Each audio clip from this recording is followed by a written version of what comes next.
Dear Amihan Stars presents The Weakness of the Mafia Boss. Written by Smiling Ace. Ubusin yung mga yan! Wala kayong ititira sa kanila! Galit na sigaw ni Blade Andrew sabay kasa ng kanyang baril. Boss, ligtas na nakaalis sa mga bagong investors at wala namang humabol sa kanila. Mukhang ikaw talagang pake ng mga to. Anang security head niya na si Edwin. Nagngingit-ngit ang mga ngipin ni Blade habang pinagmamasdan ng kaguluhan sa kanyang harapan.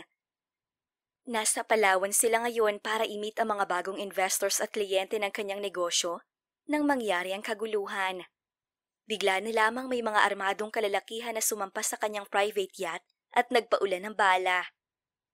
Mabuti na lamang at nakita ito agad ng mga tauhan niya, kaya't hindi siya nadali pati na ang kanyang mga importanteng bisita. Hindi na bago ang ganoong senaryo sa kanya. Halos araw-araw ay kumakain siya ng death threats mula sa mga kalaban niya sa negosyo at mga organisasyong nais siyang patumbahin. Hindi lang naman kasi kilalang nagmamay-ari ng pinakamalaking kasino sa Cebu si Blade, kundi kinatatakutang mafia boss din ng underworld. Siya ang nagmana ng posisyon at negosyo ng pamilya nila na pagawaan ng mga matataas at dekalidad na armas na ibinibenta nila sa mga kliyente nila sa mataas na halaga. Isang tao lang ang kilala kong magpapadala ng mga taong to para patayin ako. Ani Blade matapos paputukan ng mga sumusubok lumapit sa kanila. Nasa tabi rin niya ang ibang tauhan niya para protektahan siya. That bastard Ramon Fernando! Siguradong siyang nagpadala ng mga tauhan niya rito. After 1 year, ngayon lang ulit siya kumilos para itumba ko. After I killed his drug addict, good-for-nothing son. Si Ramon Fernando ay tito niya, pinsan ng kanyang ama. May sariling grupo ang mga to na gumagawa at nagbebenta ng drugs. Wala naman siyang pakialam sa mga to, pero masyadong mayabang ang pinsan niyang si Ruel. Harap-harapan siyang pinagtangkaan itong patayin para kunin ang titulo at ang mga negosyo niya, kaya't wala siyang nagawa kundi itumba ito. At iyon ang dahilan kung bakit galit na galit sa kanya ang tito niya. Nabulabog ang buong private yacht ni Blade nang may kung anong sumabog sa engine room. Tumirik na ang yate sa gitna ng dagat at namatay na ang mga ilaw. Boss, may mga parating pa. Dehado na tayo rito. Sigaw ng isa sa mga tauhan niya. Damn! Napamura na lang siya. Kung ganun, mas marami pang kailangan linisin. Itumba niyo ng mga yan. Nagpatuloy pang sagupaan sa pagitan ng grupo ni Blade at ng mga kalaban. Mahusay siya sa pakikipaglaban, lalo na sa paghawak ng baril. Ngunit sa dami ng mga kalaban ay nahirapan na rin sila. Sa pagkaabala niya sa pakikipagpalitan ng putok, ay hindi niya namalayan ang isa sa mga kalaban. Nabaril siya nito at tinamaan sa kaliwang braso.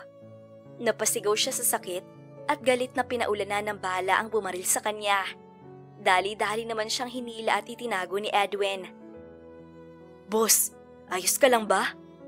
Tanong sa kanya nito habang inaalis ang bala sa braso niya. I'm fine. Hindi tama sa braso magpapatumba sa akin. Boss, ang mabuti pa'y umalis ka na rin dito. Ikaw ang pake ng mga to, kaya hindi titigil ang mga to hanggang hindi ka nila na itutumba. No, hindi ako aalis dito. Malakas niyang sabi at binawi ang braso niya matapos maalis ang bala. Kumuha siya ng panyo para takpan ang sugat niya. Lulubog ng yate, boss. Mauna ka na umalis dito. Kami nang bahala rito. Parating naman ang mga backup natin.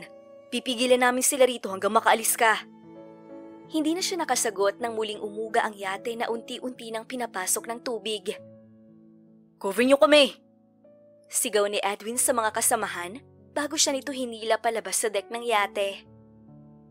Siguraduhin niyo lang na hindi kayo mamamatay rito, Edwin. Ani Blade nang nasa deck na sila. Malaki ang tiwala niya sa mga tauhan niya lalo na kay Edwin. Sa dami na ng mga pinagdaanan nila, ay sigurado siyang makakaligtas sa mga ito.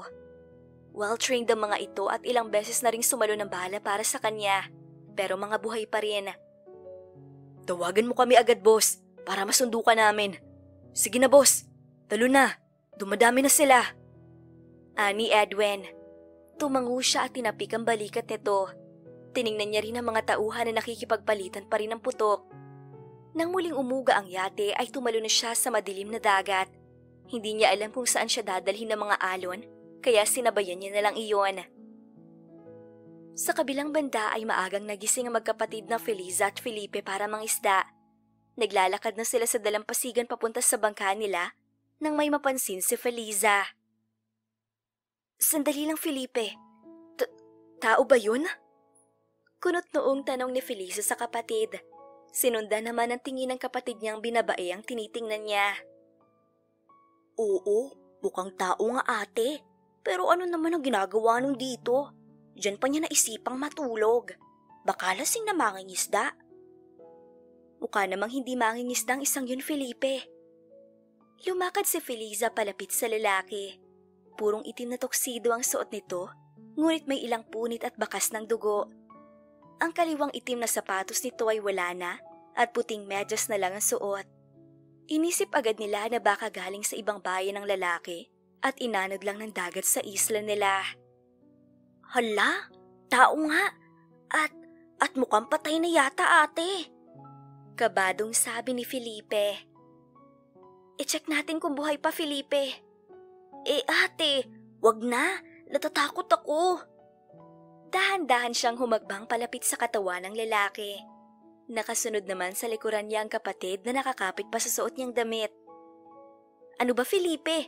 Wag mo mang hatakin ang damit ko. Napakaduwag mo naman, parang hindi ka lalaki. Sita niya sa kapatid. Lalo kasi siyang kinakabahan sa ginagawa nito. Hindi naman talaga ate. Kalahating tao, kalahating sirena ako. Hindi puro. Pabirong sagot pa nito sa kabila ng sitwasyon nila. Ate kasi, wag na kasi nating lapitan yan.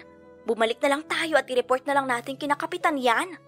Baka mamaya tayo pang mapagbintangan na pumatay riyan eh. Naisip ni Feliza na may punto ito.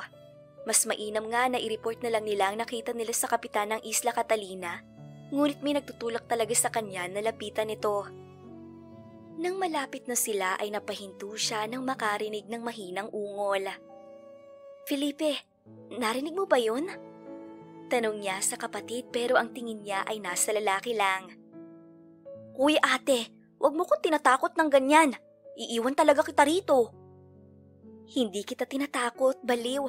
Narinig ko kasi na may umungol. Baka siya yun. Turo niya sa lalaki. Ayoko na rito ate. Umalis na tayo. Umuungol na pala yan eh. Mamaya tumayo na yan tapos. Hindi na natapos ni Felipe ang mga sinasabi nang muli silang nakarinig ng ungol. Sa puntong yon ay mas malakas na at alam nilang galing sa nakadapang lalaki. Buhay siya, Felipe. Halika, tulungan mo ko. Bilis! Dali-daling lumapit si Feliza at lumuhod sa gilid ng lalaki. Sumunod naman ang kapatid niya at tumabi sa kanya. Sigurado ka ba rito ate? Mamaya bigla tayong sagpangin yan eh. Ganun sa napanood ko ron sa bayan nung namalengke tayo nung Sabado. Tumigil ka nga Felipe at tulungan mo na lang ako. Ang laking mama nitong lalaking to. Hindi ko kakayaning itihaya itong mag-isa. Dali, tulungan mo ko. May pag-iingat na hinawakan niya ang katawan na nakadapang lalaki. Aware siya na may mga sugat ito sa katawan, kaya kailangan nilang mag-ingat sa paggalaw sa katawan nito.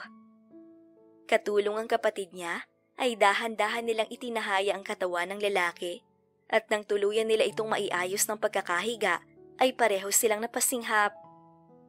Ate, okay lang palang sagpangin ako nito. Ipapaubaya ko na ang katawan ko rito kung bigla itong bumangon at maging zombie. Tumakas ka na ngayon din. Magsasakripisyo na ako. Biro ng kapatid niya natutulo na yata ang laway sa sobrang paghanga sa walang malay na lalaki. Ang pogi, ate! Akmang yayakapin na nito ang lalaki nang supalpalin niya ito. Pumirmi ka, Felipe. Itatapon kita sa dagat eh. Kanina halos ayaw mo kong tulungan tapos ngayon nakita mong gwapo ay susunggaban mo na? Sita niya sa kapatid bagamat maging siya ay hindi rin nakaligtas sa paghanga sa lalaki. Kahit wala itong malay at may ilan itong sugat sa muka, ay umaapaw pa rin ang angking kagwapuhan. Matangos ang ilong nito. Makapalang medyo salubong na maitim na kilay. Ang panga nito ay tila inukit na may maninipis na balbas at ang labi nito Kahit na medyo namumutla ay tila nang aakit itong mahalikan. Hindi niya naiwasan na mapalunok habang nakatitig sa labi nito. Natauhan lang siya ng tapikin ang pisngi niya ng kapatid. Tulalay lang, ganon? Malandi ka ate? Ikalma mo rin yan. Nakakita ka lang ng gwapo na tulala ka na? Asar nito sa kanya bago tumayo. Ano nang gagawin natin kay Pogi ate? Ire-report mo natin to kina Kap? Oo, ire-report pa rin natin pero sa ngayon, tulungan mo muna ako na buhatin siya. Hindi naman pwedeng iwan natin to rito. Dalhin muna natin siya sa kubo para mapalitan ang damit niya at malinisan na rin ang mga sugat.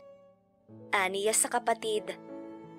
Pawisan at halos habulin na magkapatid ang paghinga nila nang sa wakas ay madala nila ang walang malay na lalaki sa harapan ng kubo. Ang bigat ni Pogi ate! Nabanat ng husto ang mga buto-buto ko sa katawan! Humihingal na reklamo ni Felipe na nakahiga na sa buhangin. Maging siya ay hingal din at tagaktak ang pawis. Lumipas ang 2 araw ngunit hindi pa rin nagkakamali ang lalaki na hanggang ngayon ay misteryoso pa rin ang pagkakakilanlan sa magkapatid. Ate, heto na ang gamot na pinabibili mo. Bumili na rin ako ng bigas at gulay para sa tanghalian natin. Kasama ko rin pala si Kuya Badong. Anang kapatid niya na kararating lang. Kasama nito ang kaibigan niyang si Badong. Pumasok ang mga ito sa loob ng kwarto at inabutan siyang pinupunasan ng muka at leeg ng wala pa ring malay na lalaki. Matapos kasi nila itong maiuwi at malinisan ang mga sugat nito, ay nilagnat naman ito. Halos hindi nga niya ito maiwan, lalo na kapag gabi dahil nanginginig ito sa lamig. Kawawa naman si Pogi. Mataas pa rin bang lagnat niya ate? May awa at pag-aalala sa tinig na tanong ni Felipe. Hindi naman na. Sa awa ng Diyos, mukhang bumaba ng lagnat niya. Pero kailangan pa rin palitan ng gasa at pahiran ng betadine ng mga sugat niya. Lalo na yung sa braso niya, para hindi maimpeksyon. Sagot niya matapos ilagay ang towel sa noo ng lalaki. Bakit kasi hindi mo pa to sabihin kay Kapitan Feliza? Para na rin madala na siya sa ospital sa bayan at magamot ng maayos sa mga sugat niya. Komento naman ni Badong na nakatayo sa pintuan ng kwarto. Si Badong ay kasing edad lang niya, nasa 24 anyos na rin at isang mangingisda sa isla. Malapit at pinagkakatiwalaan niya itong kaibigan. Katunayan, noong maiuwi nila ang lalaki, ay kay Badong sila humingi ng tulong para bihisan ito. Damit na rin ni Badong ang pinagamit nila rito dahil hindi naman kakasya rito ang mga damit ni Felipe at mas lalo namang hindi nila to pwedeng pagsuotin ang bestida niya. Ewan ko ba riyan kay ate? Sabi niya ire-report namin pero bigla namang nagbago ang isip. Singit ni Felipe. Napabuntong hininga naman si Feliza at pumihit paharap sa dalawa. Hindi ko alam, pero para kasing may nagsasabi sa akin na wag ko na muna tong i-report. Sagot niya. Iba kasi ang kutob ko eh. Siguro hintayin na lang natin siyang magkamalay. Mas mabuti nga na i-report na Feliza. Hindi niyo kilala ang lalaking niya at kung saan siya galing. Base sa suot niya nung nakita niyo siya sa dalampasigan, mukhang mayaman ang isang yan. At yung sugat sa braso niya, mukhang sugat yun galing sa tama ng bala ng baril. Mamaya ay miyembro pala ng sindikato ang isang yan, na tumakas lang o pinaghahabol ng mga pulis. Hinuha naman ni Badong. Mukha namang hindi sindikato si Pogi, Kuya Badong. At saka, wala naman kaming nakitang bala ng baril sa sugat niya. Di ba ate? Ani Felipe at bumaling sa kanya. Tumango naman siya. Pero malakas ang kutob niya na mukhang galing sa pakikipag-away ang dahilan ng mga sugat na tinamo nito. Naputo lang ang pag-uusap nila nang marinig nilang dumaing ang lalaki. Hinarap niya ito agad at marahang tinapik ang malaking braso nito. Mukhang magkakamalay na siya. Aniya habang nakatingin sa mukha nito. Ilang sandali pa ay dahan-dahang dumilat ang mga mata nito. Napaayos ng upo si Feliza at mas lumapit dito.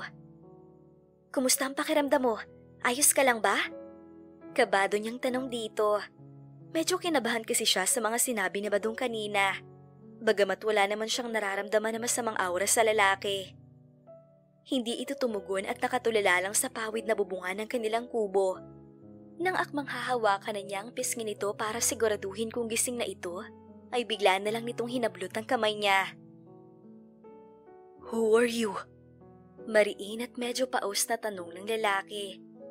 Dahan-dahan itong bumaling paharap sa kanya. Parang lumukso naman ang puso niya sa kaba, lalo na nang titigan siya ng pares na mga malamig na kulay asul na mga mata nito. I'm asking you, who are you and where the hell am I? Muling tanong nito sa kanya at medyo napahigpit na ang hawak sa pulsuhan niya.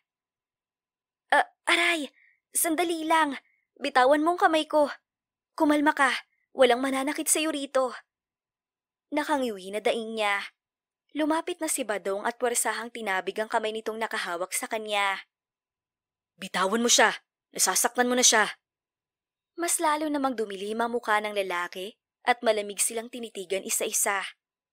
Dahan-dahan itong bumangon ngunit napadaing ito at mabilis na humawak sa braso nitong may benda.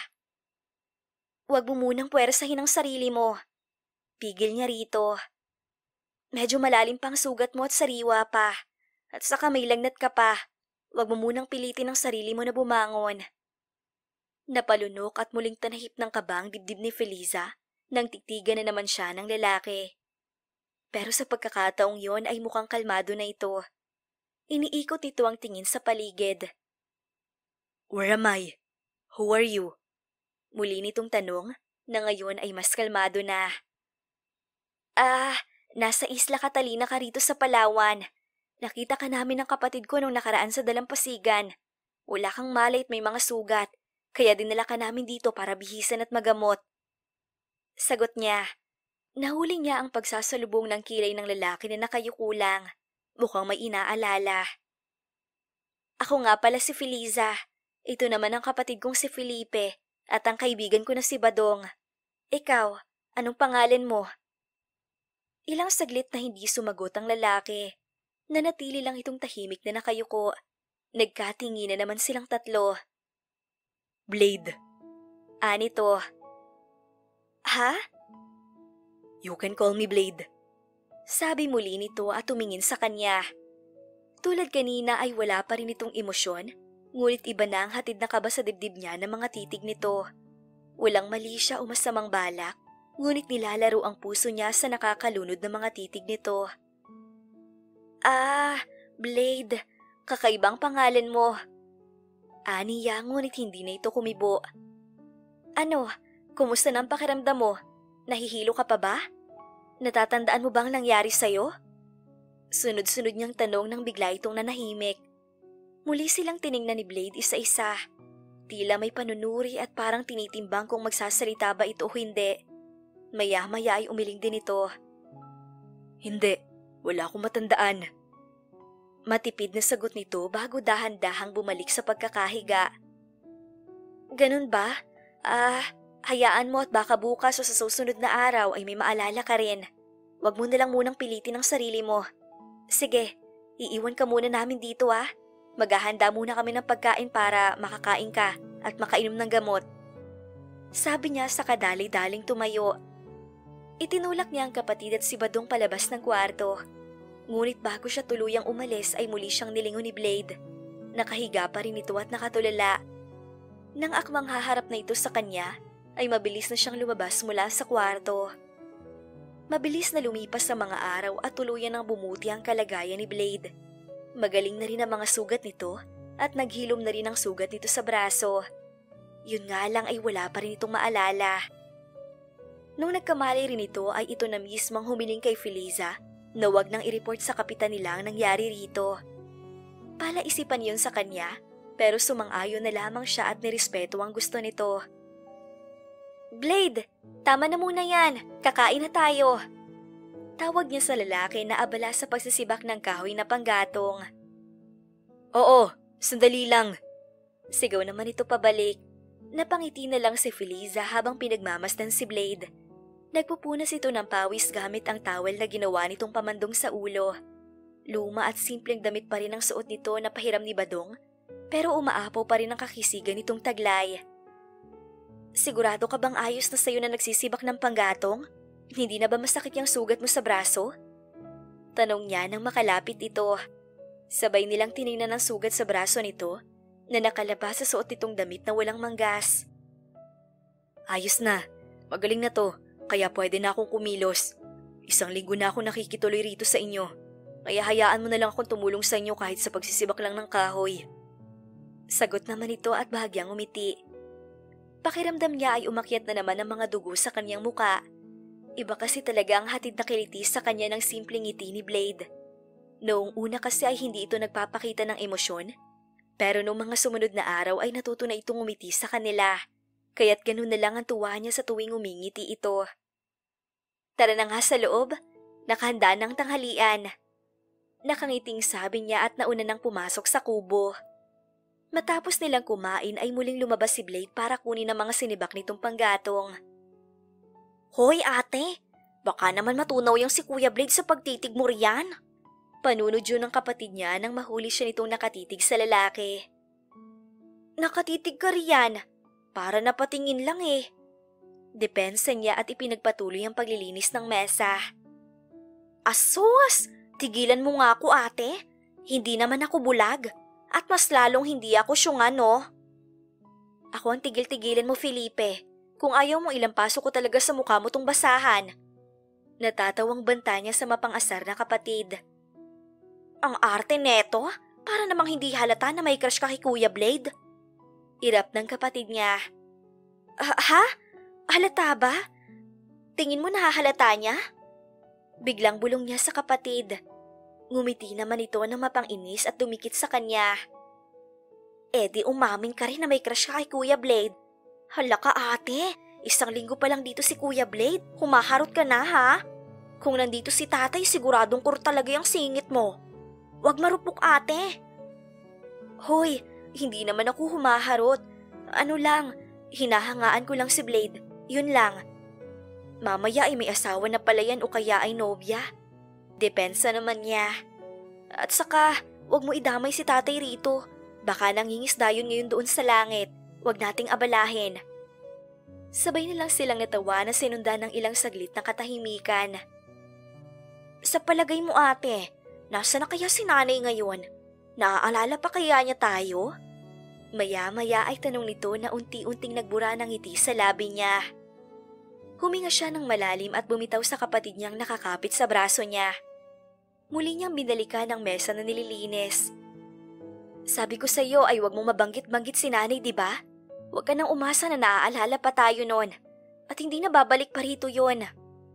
May hinanakit niyang sabi.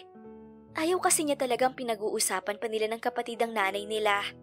Kahit 9 na taon na ang lumipas noong iwan sila nito, ay nanatili pa rin ang sakit na iniwan nito sa kanila.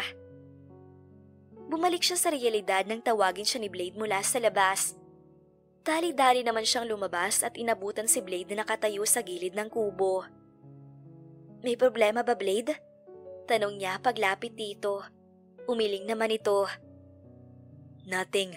Tapos ko na kasi itong mga panggatong. Wala na ba akong ibang pwedeng gawin? Tanong nito sa kanya. Napangiti siya sa kaumiling. Wala naman na. Magpahinga ka na at baka mabinat ka pa. Okay, pero samahan mo ko. Ha? Saan kita sasamahan? Magpahinga. Kanina ka pa rin nagtatrabaho. Magpahinga ka na rin. Anito, may kung anong kiliti na naman ang sumundot sa tagiliran niya sa simpleng sinabing iyon ni Blade. Mabilis siyang umiwas ng tingin dito nang maalala ang sinabi ng kapatid niya kanina.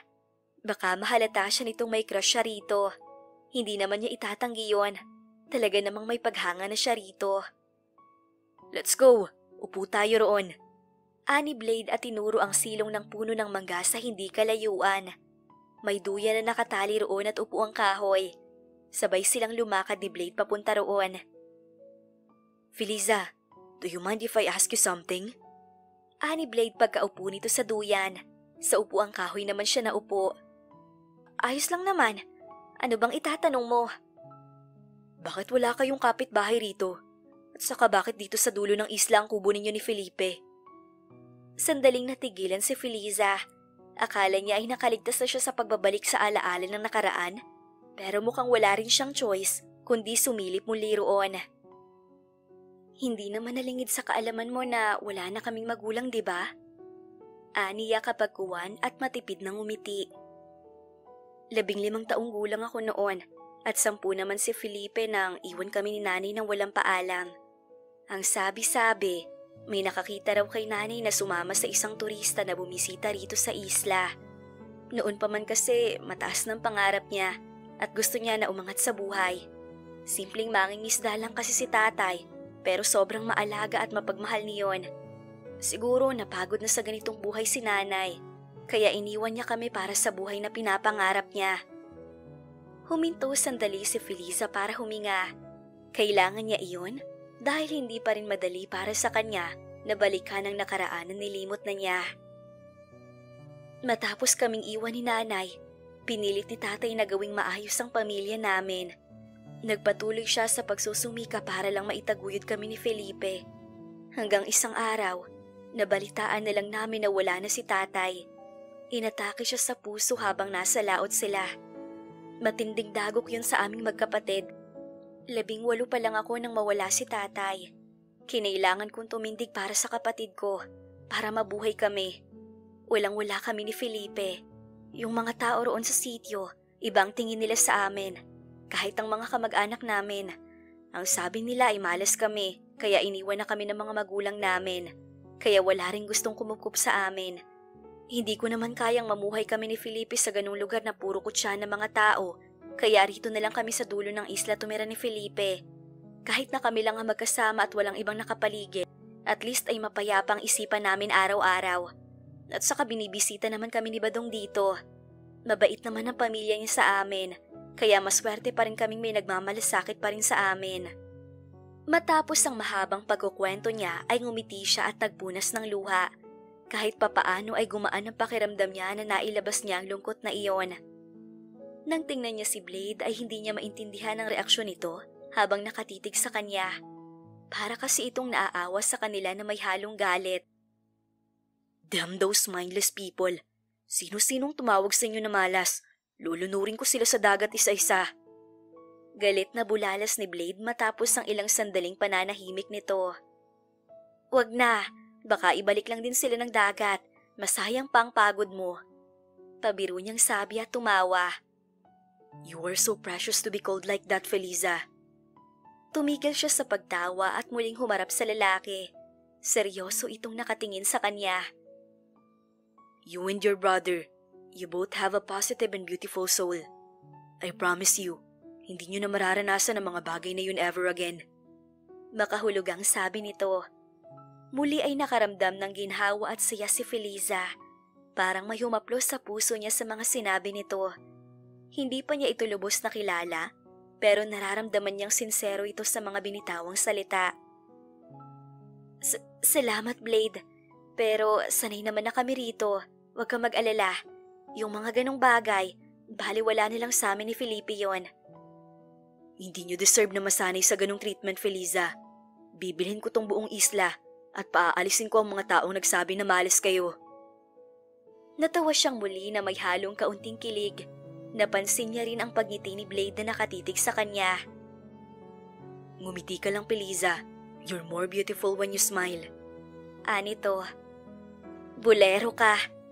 Mahinang sabi niya at naisip na lang na ibahin ang usapan. Kung bibilhin mo tong buong isla, ibig sabihin ay mayaman ka nga talaga. Halata naman sa'yo eh. Sa pananalita mo at sa suot mo nung una ka naming nakita. Aniya at muling binalingan si Blade. Tahimik lang itong nakatingin sa kanya.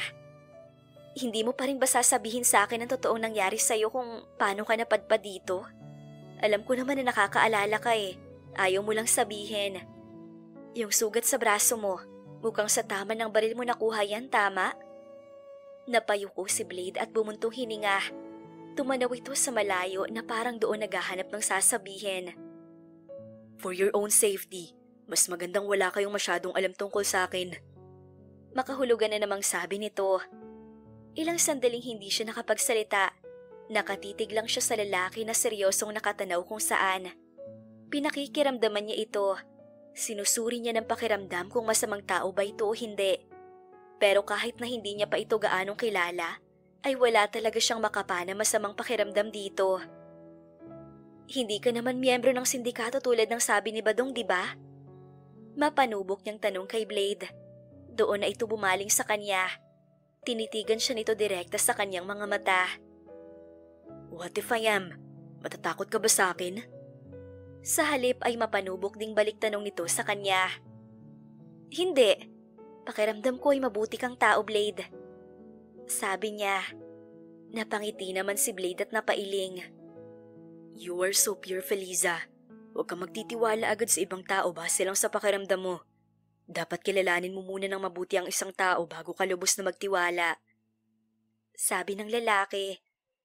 Mas lalo tuloy ako nahihiwagaan sa'yo. Sino ka ba talaga? Mapagkakatiwalaan naman kita, di ba? Hindi na niya napigilang itanong sa lalaki. Tumayo ito at lumapit sa kanya. For the one who saved me, of course, you can trust that I'm not gonna hurt you. I won't let anyone hurt you, Feliza. Sabi nito at inilagay ang kumawalang buhok niya sa gilid ng tenga niya. Muli na namang nagrigudo ng puso niya sa ginawa nito. Let's go inside. Nakita ko si Felipe na nagbubukas ng buko. I think he needs help. Nito bago lumakad pabalik sa kubo. Natulala na lang siya habang pinagmamasdan si Blade. Ang malakas na kabog sa dibdib ay hindi na nawala pa. Napahawak na lang siya sa kanyang dibdib at wala sa sariling napangiti. Ilang araw pa ang nagdaan na dumagdag sa isang linggong pananatili ni Blade sa Isla Catalina. Matagal nang ayos ang kanyang kalagayan at pwede na siyang umalis. Pero tila nawili siya sa pananatili sa isla kasama ang magkapatid na Feliza at Felipe. Sa buong buhay niya ay namulat na siya sa responsibilidad na mamanahin niya sa negosyo at sa pagiging mafia boss. Nasanay na siya sa buhay na palagi siyang nalalagay sa alanganin at nakikipaglaban. Ngunit sa pananatili niya sa isla ay nakaramdam siya ng kapayapaan. Masarap din pala sa pakiramdam na walang iniisip na problema. Na kahit saglit ay makalaya siya sa responsibilidad at obligasyong nakaatang sa mga balikat niya. At sa pananatili niya sa poder na magkapatid, ay hindi na rin niya maitatanggi na naging malapit na ang loob niya kay Feliza. Nakita niya kung paano siya nito alagaan na wala pang gumagawa sa kanya kahit kailan.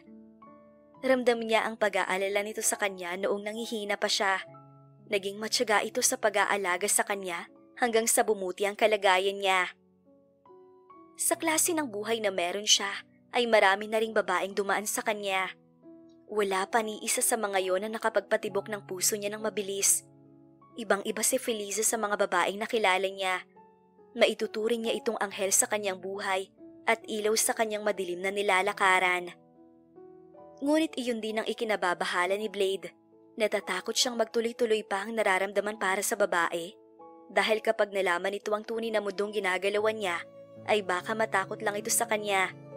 At may malaki ring posibilidad na gamitin ito ng mga kaaway niya laban sa kanya. Love is going to be your weakness.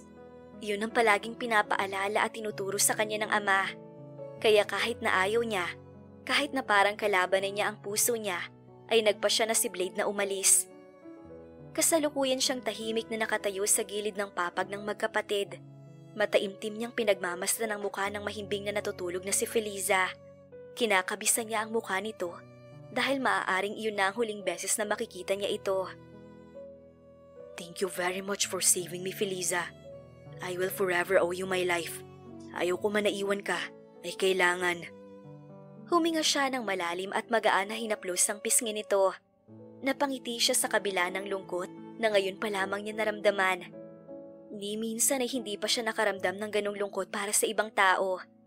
Nangangahulugan lang yon na espesyal na ang babae sa buhay niya. Patawarin mo ko kung iiwan kita ng walang paalam. I know magagalit ka at baka malungkot ka sa pag-alis ko. Pero itong dapat kong gawin para mapanatili kang ligtas. Mag-iingat ka, Feliza. Hindi kita makakalimutan. Dahan-dahan siyang yumuko at tinampian ng magaan na halikang noon ito. Sinulit niya ang natitirang sandali bago siya umayos ng pagkakatayo at walang lingon na lumabas ng kubo. Habang naglalakad siya sa madilim na dalampasigan, ay kinuha niya ang cellphone. Edwin, papunta na ako. Maghanda na kayo para umalis. Aniya pagsagot ni Edwin ang kanyang tawag. Noong araw ring nagkamalay siya ay ibinigay niya sa kanya ni Feliza ang cellphone niya. Nasa bulsa raw iyon ng slacks na suot niya noong gabing inatake ang yate niya. Mabuti na lang at hindi nahulog sa dagat noong tumalon siya. Water resistant din naman iyon kaya't nagagamit pa rin niya. Simula noong mahawakan na niya ang phone niya, ay kinontak na niya si Edwin. Ligtas ito at dumating din naman ang backup na sinasabi nito, kaya't marami pa rin sa mga tauhan niya ang nakaligtas. Kaya lang hindi siya sinundo agad ng mga ito ay dahil siyang may gusto. Sinabihan niya ang mga ito na magpapagaling muna siya at magpapalakas bago bumalik. At ngayon na nga ang araw na iyon. Boss! Lumapit sa kanya ang nakangiting si Edwin at inabutan siya ng coat. Welcome back, boss. Mukhang ayos na ayos ka na nga. Salamat, Edwin. I'm just glad you're alive. Aniya matapos isuot ang coat. Mahinang natawa naman ito at iniangat ang kaliwang kamay nito na naka-arm sling pa. May konting galos pero ayos na, boss.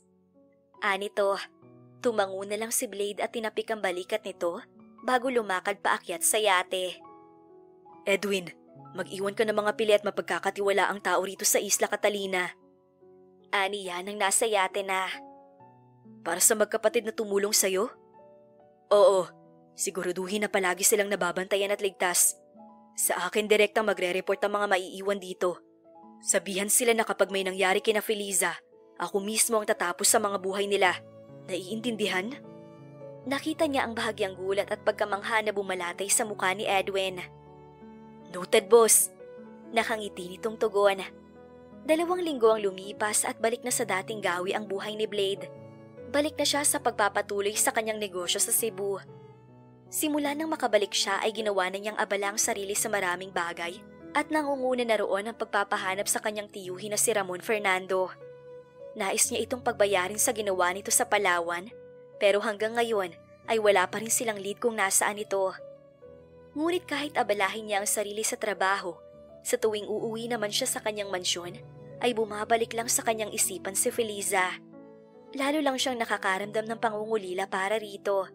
Ngunit kahit papaano'y napapanatag siyang nasa mabuting kalagayan nito at ang kapatid nito. How's life, son? Tanong ni Rylan Andrews, ang kanyang ama. Napatayo si Blade at ibinulsa ang cellphone. Pinagmamasdan niya lang doon ang picture ni Feliza. Nothing's new, Dad. How about you?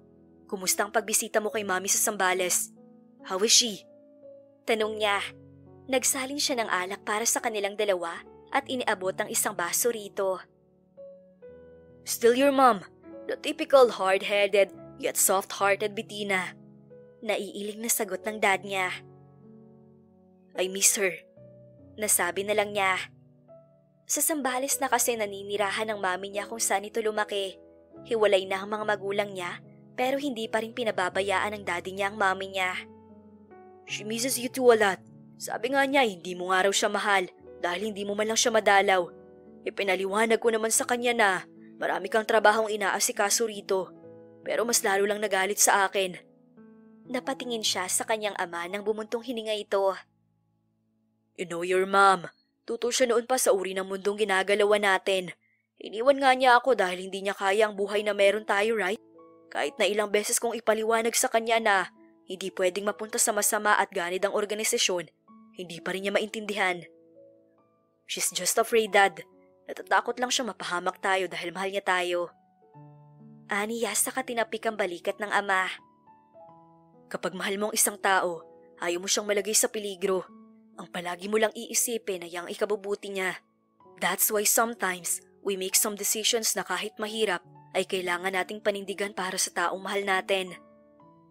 Naupo ang daddy niya sa kanyang tabi. Mukhang malalim ang pinaguhugutan nun na. Nakangising sabi ng kanyang ama. Mahina siyang sinuntok nito sa braso. Who's the lucky girl? It doesn't matter anymore, Dad. I already made my decision. Aniya at saka bumaling dito. Sa'yo na rin ang galing noon, right?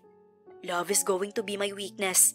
Hindi ako dapat makitaan ng kahinaan ng mga kalaban dahil magagamit nila yun para pabagsakin ako. Yeah, I do tell you that dahil yan din ang turo at pangaral sa akin ng lolo mo dati. But I didn't know na seseryosohin mo yun. Natatawang sabi ng kanyang ama. You know, son, I shouldn't tell you this. Dapat ikaw mismo makakasagot nito on your own, tulad ng ginawa ng lolo mo sa akin before I inherited everything from him. What is it, Dad? Tanong niya. Well, just like you, dati sineryoso ko rin ang sinabi ng lolo mo. Love is going to be your weakness. Sa klase ng mundo na ginagalawan natin, pag-ibig ang magiging mitsa ng pagbagsak natin. Pero hindi sa lahat ng pagkakataon ay weakness ang pagmamahal. Tugon ng daddy niya habang nakangiti. Mataimtim naman siyang nakinig dito. When you learn that love can be your weakness, you should also learn that love can be your strength. Tinuro sa akin ng lolo mo noon ang posibleng dala ng pagmamahal. Hindi para takutin ako, kundi para mas maging malakas ako at mas maging buo ang aking loob. Halos hindi kumukurap si Blade habang nakikinig at nakatitig sa kanyang ama. Pakiramdam niya ay unti-unting gumagaan ang bigat na nararamdaman niya mula noong umalis siya ng Palawan. That rule he made was his rule to break. Kahit ang lolo mo noon ay binasag din ang rule na yon. Sabi muli ng ama niya na natatawa pa. Nahulog din naman ang lolo mo noon sa lola mo. At hanggang ngayon ay masaya silang nagsasama sa France. Ganon din ako. Yun nga lang hiniwalayan ako ng mami mo. But you get the point. Hindi ko sinabi sa'yo na huwag kang magmahal, Blade. Sinabi ko yun sa'yo para turuan ka maging mas malaki ka pa sa weakness na yon. Kung matututunan mong i-handle na maayos ang pagmamahal, it could also be your greatest source of strength. Di mo dapat katakutan ng pagmamahal, Blade. Fight for it and protect it like a real man. Yun ang dapat mong gawin. Nang mga oras na yun, ay tila lahat ng bigat at lungkot na nararamdaman niya ay tuluyang naglaho na parang bula. Doon niya na-realize na sa takot niyang bumagsak, kinatakutan niya rin ang magmahal, kaya't nakagawa siya ng desisyon na nagpapahirap sa kanya ngayon. Wow, I don't know what to say, Dad. Thank you. Thank you so much. Teary-eyed niyang wika sa kayumakap sa kanyang ama. Natawa naman ito. The fearsome Cebu's underground mafia boss, Blade Ryle Andrews. Ilang bala ang sinalo at walang takot magpatumba ng mga kalaban. Yet look at him now. Umiiyak sa daddy ngayon. Hush now, little boy. Dad is here. Anang daddy niya na tila nang aasar pa. Natatawa naman siyang kumawala rito. I'm not crying. I'm just grateful, okay? Okay, sabi mo eh. Anito na sinabayan pa ng pagtawa. So how do you feel now? Ayos ka na ba? Ang cool kong tatay, di ba? Natawang lalo si Blade sa kakulitan ng ama. Sila lang naman ang mami niya ang nakakakita ng side na iyon ng daddy niya. I'm very much fine now, Dad. Thank you talaga sa'yo. Nakangiti niyang pasasalamat sa ama. You're always welcome, son. You know na kahit ikaw na ang hari, Daddy will always be here for you. Nakangising tinapik-tapik ni Blade ang braso ng ama. Kaya sa'yo ako, Dad eh. Hey, wag mo akong bulahin. Tell me more about this lucky girl. Mukhang magugustuhan ko siya ngayon pa lang. Binigyan ka na niya ng sakit sa ulo. Anang daddy niya at humalakhak ng malakas. Wala naman siyang nagawa kundi magkwento rito tungkol kay Feliza.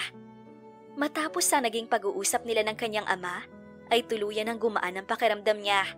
Nang tuluyan siyang malinawan at maisaayos ang lahat, ay nagpasya siyang balikan si Feliza para magtapat dito. Ngunit isang masamang balita ang dumating sa kanya isang araw. What? Okay, huwag kayong aalis dyan. Huwag kayong aalis hanggang hindi pa ako nakakarating. Bantayan niyo silang mabuti. Kapag may napansin kayo, ilayo niyo na sila agad. Papunta na ako. Matapos ang tawag ay mabilis na lumabas mula sa opisina si Blade bitbit ang mga baril niya. Sinalubong siya ni Edwin na mukhang nakatunog na sa balita. Ihanda ang lahat ng mga tauhan. Babalik tayo ngayon sa Palawan. Naroon si Ramon at pakay niya si Feliza. Aniya na hindi maitago ang galit, kaba at pag-aalala. Iyon ang ikinakatakot niyang mangyari, na madawit si Feliza sa gulo ng mundong ginagalawan niya at gamitin ang mga kalaban para pabagsakin siya. Ngunit hindi iyon hahayaang mangyari ni Blade. Kung kinakailangan niyang ubusin lahat ng balang meron siya sa katawan ng tiyuhin niya ay gagawin niya. Huwag lang magalaw ang babaeng minamahal niya. Samantala ay mag-isa na namang nakaupo si Feliza sa dalampasigan. 2 linggo na mula noong umalis si Blade, pero araw-araw ay wala pa ring pagbabago sa lungkot na nararamdaman niya. Parang isang bahagi ng pagkatao niya ang nawala noong umalis itong wala man lang paalam. Marahil ay maaga pa kung sasabihin ng iba, pero para kay Feliza ay hindi na lang simpleng paghanga lang ang nararamdaman niya para kay Blade, kundi pagmamahal na. Ang daya mo. Ang sabi mo hindi mo ko sasaktan. Nangako ka pa pero sinasaktan mo naman ako ngayon sa pag-alis mo. Aniya habang nakatanaw sa dagat. Alam ko namang may buhay ka rin sa labas ng islang ito. Hindi naman kita pagbabawalan na umalis kung gusto mo. Pero sana naman ay nagpaalam ka. Ang sakit kayang maiwan ng walang paalam. Mapait na lang siyang umiti. Araw-araw ay tumatambay siya sa dalampasigan. Umaasa siya na baka isang araw ay bumalik si Blade kahit na wala namang kasiguraduhan. Sabi ko na nga ba't nandito ka lang? Narinig niyang sabi ng kapatid. Dali-dali niyang pinunasan ng mga luha bago hinarap ang kapatid na palapit sa kanya. Tumabi ito sa kanya. 2 linggo ka nang pabalik-balik dito, ate. Miss na miss mo na si Kuya Blade? Ani Felipe. Hindi ito nagtatanong. Mas mukhang sinasabi nito ang nakikita nito. Magsisinungaling naman ako kung sasabihin kong hindi, Felipe. Sagot naman niya at malungkot na dumantay sa balikat ng kapatid. Nakakainis lang kasi na natulog tayong 3 ng sabay-sabay. Tapos pagising natin ay wala na siya. Sana nagpaalam man lang siya, diba? Napaluha na lang muli si Felisa sa sobrang bigat ng kanyang nararamdaman. Hindi na niya itinago pa ang mga hikbi sa kanyang kapatid. Mahal mo na nga si Kuya Blade. Hindi ka naman ngangawa ng ganyan kung hindi. Sabi ni Felipe na umiiyak na rin. Nanatili pa silang magkapatid sa dalampasigan ng ilang oras. Pinagmamasdan nila ang kalangitan na unti-unti nang nagiging kulay kahel. Tara na ate, magluluto pa tayo ng hapunan. Iluto natin yung dinalang pugitan ni Kuya Badong. Ikain na lang natin ng bongga ito. Pabirong sabi ng kapatid niya. Kahit paano naman ay natawa si Felisa. Maswerte pa rin talaga siya na meron siyang kapatid na tulad ni Felipe na hindi siya iiwan. Patayo na sila nang may mapansin siya sa dagat. Sandali lang, Felipe. Tingnan mo, yate bang isang yun? Tanong niya habang nakaturo sa yate na palapit sa kanila. Oo nga ate, hala, baka si Kuya Blade yan. Hindi ba mayaman ang isang yon? Sigurado ako na sa kanya yan. Sabi naman ni Felipe na hindi maitago ang pananabik. Nabuhayan naman si Felisa at kumabog ng malakas ang kanyang dibdib. Malaki ang kanyang ngiti habang nakatanaw sa papalapit na yate. Ngunit sa hindi kalayuan ay nakarinig sila ng malakas na sigaw. Nang lingunin nila ay may 10 kalalakihan ang tumatakbo palapit sa kanila. Ate? Sinong mga yan? Nautal sa kabang tanong ng kapatid niya.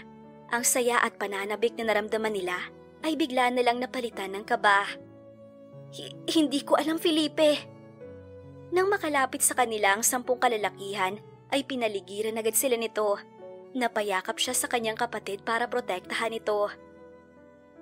Sino kayo? Anong kailangan niyo sa amin? Natatakot man ay naglakas loob siyang harapin ang mga ito. Huwag po kayong mag-alala, Miss Felisa Guzman. Mga tauhan po kami ni Boss Blade. Nandito kami para bantayan at protektahan kayo. Anang isa sa mga kalalakihan. Lalong lumakas ang kabog sa dibdib niya nang marinig ang pangalan ni Blade. Si Blade? Pinababantayan niya kami? Naniniguro niyang tanong. Opo, si Boss Blade na lang po ang magpapaliwanag sa inyo. Pero sa ngayon ay kailangan na nating umalis. Delikado po ang buhay niyo rito ngayon. Parang nanlamig at nanginig ang katawan ni Felisa sa narinig. Ano bang nangyayari? Bakit delikado ang buhay namin? Kanino? Umiiyak ng tanong ni Felipe. Sasagot na sana ang kausap nila nang biglang sumigaw ang isa sa kasamahan nito at naglabas ng baril. Ready to fire! Nandito na sila! Sigaw nito na sinundan ng putukan. Napatili na lamang silang magkapatid habang nakatakip ang mga palad sa tenga. Umalis na tayo rito! Bilis! Naramdaman na lang niya na may humilas sa kanya para ilayo roon. Ate, natatakot ako. Ano bang nangyayari? Umiiyak at nanginginig sa takot na tanong ng kanyang kapatid. Hindi ko rin alam, Felipe. Hindi ko rin alam. Tanging nasabi na lamang niya. Tinatagan na lang niya ang loob para sa kapatid, kahit pa maging siya'y takot na rin. Huwag kayong mag-alala. Sisiguraduhin naming ligtas kayo, Miss Felisa, kahit buhay pa namin ang kapalit. Anang isa sa 10 kalalakihang nakapaligid sa kanila. Hindi niya alam kung saan sila dinala ng mga ito. Madilim na kasi dahil sa tuluyan ng lumubog ang araw. Hindi naman siya nababahala sa mga ito. Pinadala ang mga ito ni Blade, kaya't magtitiwala siya. Nasa gawing dulo na sila ng isla at nakikita na nila ang isang maliit na bangka nang may mga nakaitim na kalalakihan ang bigla na lang humarang sa kanilang daan. Muli na naman silang napasigaw ng makipagpalitan ng putok ang mga kasama nila. Wala silang nagawa ni Felipe, kundi umiyak at dumapa sa buhangin habang nakatakip ang mga tenga. Tumagal ng ilang minuto ang putukan. Nanginginig ang katawan na inangat ni Felisa ang kanyang ulo para tingnan ng mga kalalakihang promotekta sa kanila. Ngunit nagimbal siya nang makitang patay na ang mga ito. "Felipe!" Tawag niya sa kanyang kapatid na wala ng malay. Marahil ay natakot ng sobra sa nangyayari. May mga kalalakihan na lumapit sa kanila at puwersahan silang itinayo. Hindi na nakapanlaban si Felisa dahil sa labis na takot at panghihina. Mukhang ilang sandali na lamang ay mawawalan na rin siya ng malay. Isang lalaking nakapulang tuksido at may nakakatakot na ngisi ang lumakad palapit sa kanilang harapan. Madilim ang paligid at nalalabo man ang mga mata niya, ay nakita pa rin niya ang mahabang peklat sa kaliwang pisngi nito. "Too nga na pinababantayan ka niya. Isa lang ang ibig sabihin nito. Ikaw ang kahinaan niya." Natatawang sabi nito habang hawak ang baba niya. Lumuluha lang na nakatitig siya rito. Hindi man nagbigay ng pangalan ng lalaki, ngunit batid na niyang si Blade ang tinutukoy nito. "Dalhin na sila sa yate. Magsisimula na rin sa wakas ang pagbagsak ng hambog kong pamangkin." Tuluyan ang nandilim ang paningin ni Felisa hanggang sa mawala na siya ng malay. Nagbalik lang ang malay niya nang makaramdam siya ng sunod-sunod na sipa sa kanyang hita. Nang imulat niya ang mga mata niya, ay nakadapa na siya sa buhangin. Nakatali ang kamay at paa niya sa likuran at may panyo na nakabusal sa kanyang bibig. Muling naramdaman ni Felisa ang mahinang sipa sa hita niya. Kahit mahirap ay iginalaw niya ang katawan at doon niya nakita ang kapatid niya na umiiyak. Pareho lang sila ng sitwasyon. Nakatali rin ito at may busal sa bibig. Dali-dali naman siyang gumapang palapit sa kapatid. Dahil hindi niya ito mayakap, ay idinikit na lang niya ang ulo niya sa noo nito. Hindi niya alam kung nasaan sila. Maraming puno sa likuran nila at apoy ng bonfire lang sa harapan nila ang nagbibigay liwanag sa paligid. Ilang saglit pa ay nakarinig sila ng mga yabag sa likuran nila. "Mabuti naman at gising na kayo. Tamang-tama lamang dahil ilang oras lang ay magsisimula ng palabas." Anang tinig ng lalaki bago ito humarap sa kanila.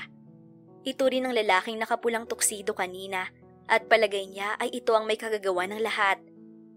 Yumuko ito at inalis ang busal sa kanyang bibig. Hinila rin siya nito para maayos na makaupo. Pakawalan niyo kami! Huwag niyo kaming sasaktan ng kapatid ko! Wala kaming ginawang kasalanan sa inyo! Parang awa na ninyo!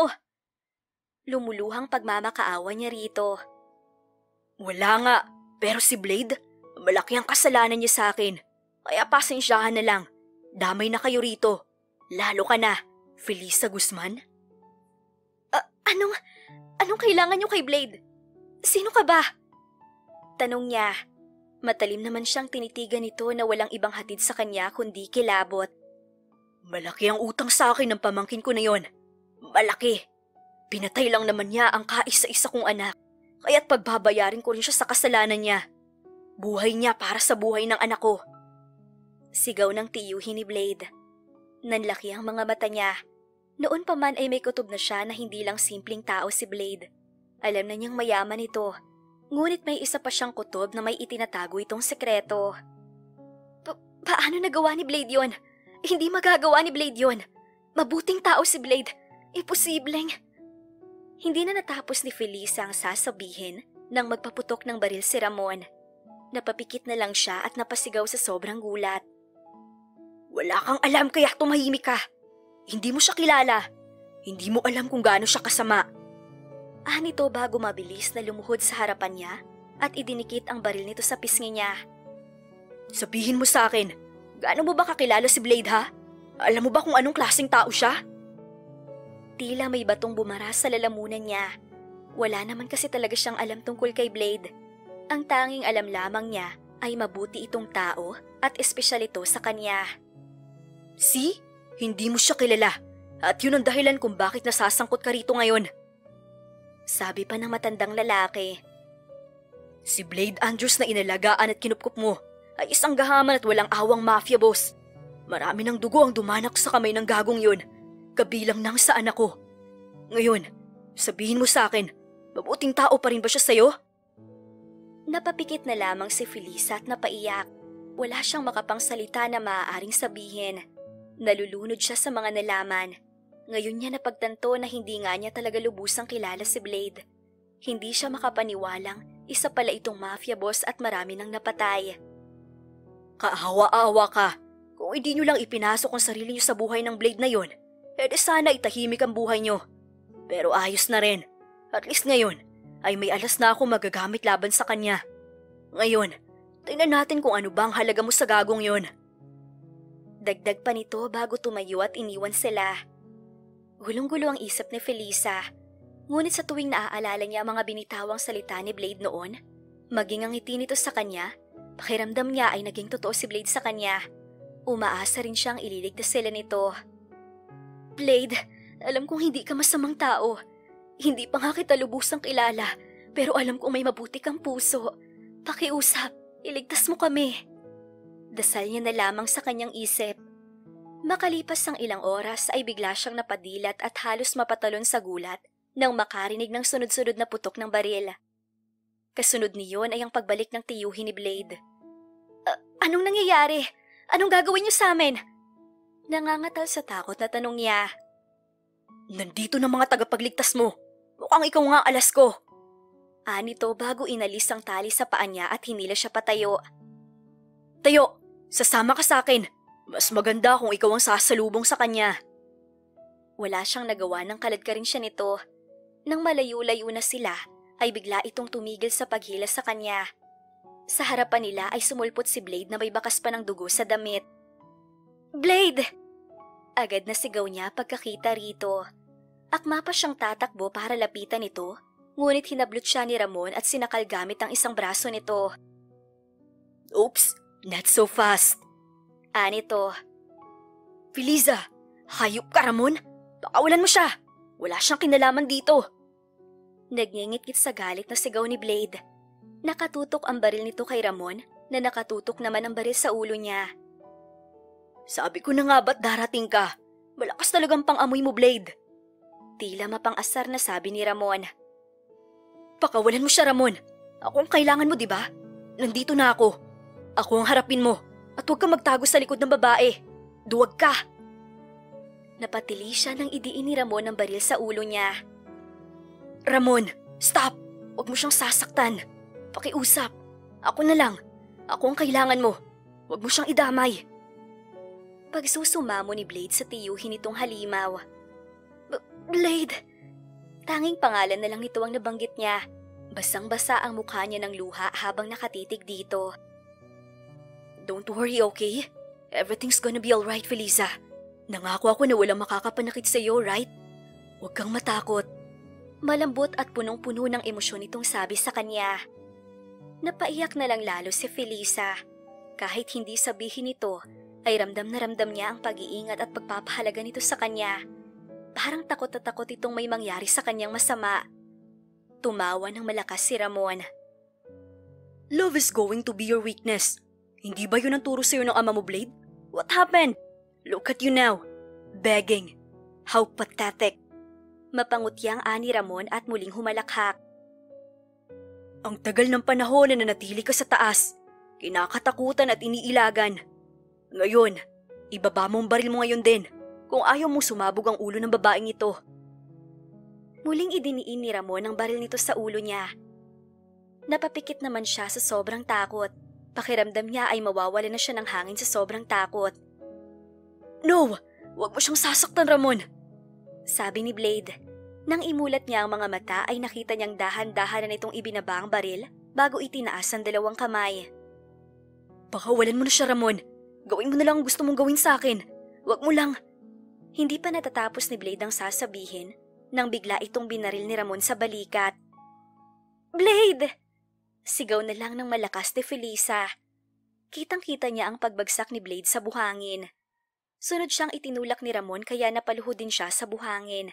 Gusto niya sanang tumayo ngunit nanginginig ang mga tuhod niya. Tanga! Ginawa ka talagang mahina ng pagmamahal mo. Inutil! Tumatawang sigaw ni Ramon. Lumakad ito palapit kay Blade na dumadaing hawak ang kaliwang balikat nito. Sa wakas, may paghihiganti ko na rin ang pagpatay mo sa anak ko. Huwag kang mag-alala dahil isusunod ko ang ama mo. After that, ay kukunin ko naman ang lahat ng meron kayo. Nakangising ni Ramon habang nakatutok ang baril sa ulo ni Blade. May gusto ka pa bang sabihin? Sabihin mo na bago kita patayin. Ani Ramon. Napatingin naman si Blade sa kanya. Ngumiti ito ng sobrang tamis. Tila sinasabi nito na magiging ayos lang ang lahat. Feliza, ipikit mo ang mga mata mo. Malumanay at nakangiti nitong sabi. Lumakas ang hikbi niya at sunod-sunod na umiling. Gusto niyang pigilan ang nangyayari, pero puro iyak lang ang nagagawa niya. Trust me, darling. Just close your eyes. Everything's gonna be alright. Muling sabi ni Blade. Blade! Wag! Humihikbi niyang turahan bago siya dahan-dahang pumikit. Kasabay naman na pagpikit niya ay ang pagputok ng baril. Napasigaw na lang si Felisa sa labis na takot at gulat, ngunit nanatili lang siyang nakayuko at nakapikit ng mariin. Natatakot siyang dumilat at makita ang nangyari.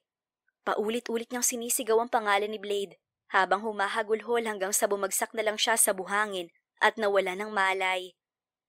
Kinabukasan ay nagising si Felisa dahil sa init na tumatama sa kanyang muka. Dahan-dahan niyang binuksan ang kanyang mga mata para salubungin ng hindi pamilyar na silid.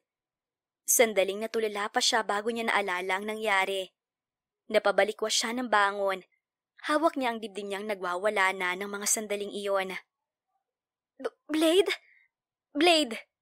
Paulit-ulit niyang tawag sa pangalan ng lalaki. Nang babagsak na ang kanyang mga luha ay siyang pagbukas naman ng pinto. Oh, you're awake. Good morning, Felisa. Nakangiting bati sa kanya ni Blade. Tanging puting tuwalya lamang ang nakatapis sa pang-ibaba nito at mukhang katatapos lang maligo. Umawang ang bibig niya.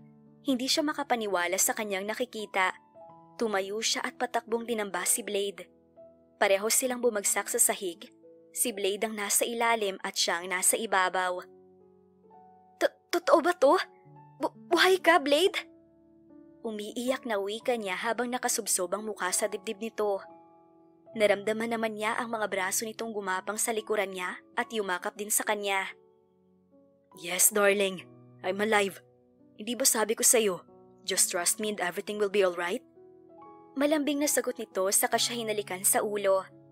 Nang mga oras na yon ay walang ibang maramdaman si Felisa, kundi labis na kagalakan. Ibinuhos niya ang luha sa dibdib ni Blade hanggang sa maging ayos siya. Binuhat naman siya nito pabalik sa kama at ipinaliwanag ang nangyari. Noong pumikit ka, may hawak na akong baril sa isa kong kamay at yun ang ginamit ko para tapusin si Ramon. Malaking pagkakamali niya na binitawan ka niya. Mali niya rin na sa balikat niya lang ako binaril. Ani Blade at pinakita ang kaliwang balikat nito na may gasa at benda. Ayokong makita mo ang gagawin ko, kaya pinapikit kita. Felisa, I'm sorry for everything. Iniwan ko kayo nang walang paalam dahil natatakot akong madamay kayo sa gulo. Pero yun din ang nangyari. Hindi mo pa ako lubos na kilala, Felisa. Isa akong mafia boss. Mabilis na singit niya. Napayuko ang lalaki at saka tumango. Napangiti siya at iniangat ang mukha nito gamit ang dalawa niyang palad. Alam ko na, sinabi na ng Tito Ramon mo. Sabi niya habang nakatitig sa mga mata nito. Sa totoo lang nabigla ako. Hindi ko alam ang mararamdaman ko nung nalaman ko yon. Hindi pa nga kita lubos na kilala. Pero alam mo, noong umalis ka ay parang may dinala ka ring bahagi ng pagkatao ko. Araw-araw ako naghihintay sa pagbabalik mo. At kagabi, nung nakita kita ulit, kahit na alam ko ng totoo, ay hindi pa rin nagbago ang pagtingin ko sa'yo. Siguro ay maaga pa para sabihin. Pero sa tingin ko ay mahal na kita, Blade. At yun ang nagbibigay dahilan sa akin para maniwalang mabuti kang tao. Mahal din kita, Felisa. Pero hindi mo kasi naiintindihan. Yung nangyari kagabi, hindi malayong mangyari ulit yon kapag nanatili ka sa tabi ko. Ani Blade habang titig na titig sa kanya. Delikado ang mundong ginagalawan ko, Felisa. Isa akong mafia boss at maraming kalaban ang gusto kong pabagsakin. Gagamitin ka ng mga kalaban ko laban sa akin at ayokong mangyari ulit yun sa'yo. Alam ko, Blade, pero hindi ba't sabi mo na magtiwala ako sa'yo? Kaya magtitiwala akong hindi mangyayari yun dahil nandyan ka para protektahan ako, di ba? Aniya, tumango naman si Blade. Oo, hindi ko hahayaang mangyari ulit yun, Felisa. Walang makakapanakit sa'yo habang nabubuhay ako. Sagot nito. Yun naman pala eh. Di wala akong dahilan para lumayo sa'yo.